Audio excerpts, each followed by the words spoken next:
Ang hukuman ni Mariang Sinukuan. Sinasabing sa isang maganda at mataas na bundok sa gitnang Luzon, naninirahan ang isang magandang diwata sa bundok ng Arayat. Ang diwata ay si Mariang Sinukuan, isang mabait at makatuwirang diwata.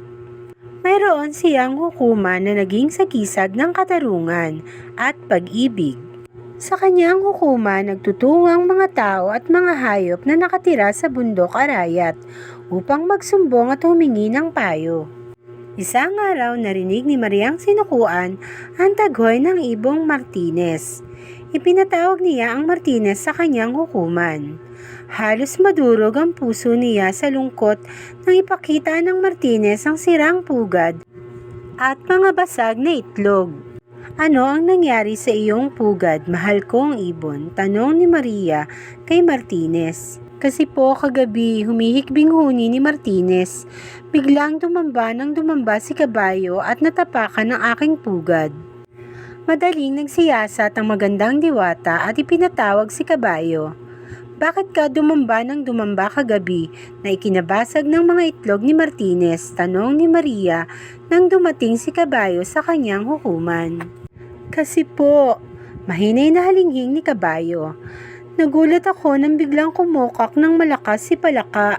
Ipinatawag ni Mariang Sinukuan si Palaka at tinanong, "Bakit ka biglang kumukak ng malakas kagabi na ikinagulat ni kabayo kaya nabasag ang mga itlog ni Martinez?"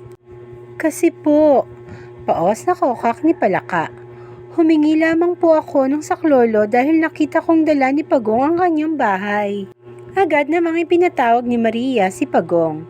"Bakit dala mo ang bahay mo kagabi?" Kaya natakot at kumukak si Palaka at tumamba si kabayo, kaya nabasag ang mga itlog ni Martinez. "Kasi po," humihingal na paliwanag ni Pagong, "natakot akong masunog ang aking bahay dahil nakita kong palipad-lipad si Alitaptap at may dalang apoy."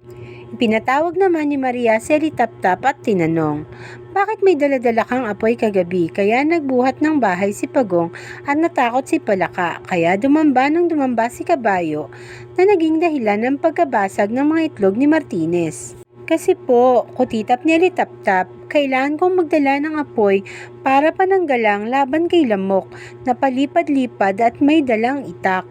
Lalong nahiwagaan si Maria sa pangyayari, kaya agad niyang pinatawag si Lamok. "Bakit may dala kang itak kagabi?" Kaya nagdala ng apoy si Alitaptap at nagbuhat ng bahay si Pagong, kaya natakot si Palaka. Dumamba si kabayo, kaya nabasag ang mga itlog ni Martinez. Hindi agad nakasagot si Lamok. Tumingin siya sa paligid at nakita niyang naghihintay ng kanyang sagot ang mga hayop sa hukuman. "Kasi po," paputol-putol na ugong ni Lamok, "hinahanap ko si Alimango."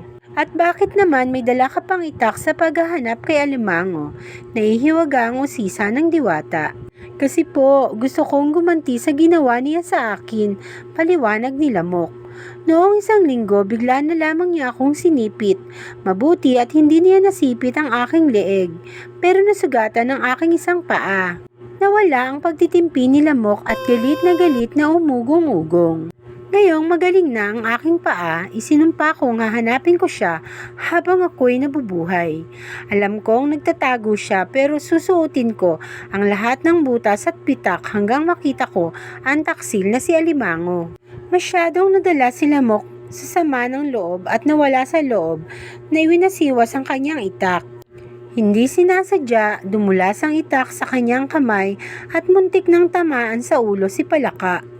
Sa takot, napalundag at kumukak ng malakas si Palaka. Dahil nagulat, dumamba si kabayo.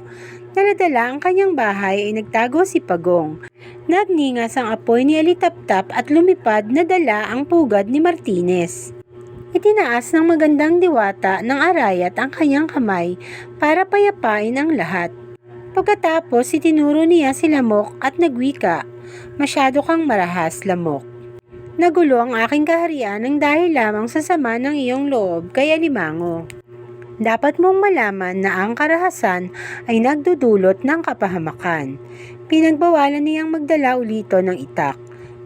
Pagkatapos, pinayuhan niya si Martinez na huwag nang gagawa ng pugad sa lupa. Mula noon, sa tuktok ng punong kahoy na gumagawa ng pugad si Martinez. Pero matatakotin pa rin at malakas kumukak si Palaka.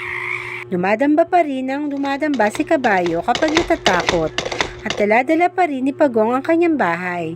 Samantala, lagi pa rin may dalang apoy si Alitaptap kapag gabi. At ang Lamok, matigas ang ulong hinahanap pa rin niya si Alimango at lihim na nagdadala ng itak tuwing gabi. Kung may naririnig kayong kulisap na paugong-ugong sa inyong tainga, ang Lamok iyon. Sapagkat hanggang ngayon ay hinahanap pa rin niya sa butas ang Alimango na akala niya ay sa butas ng tainga naninirahan. Ang wakas.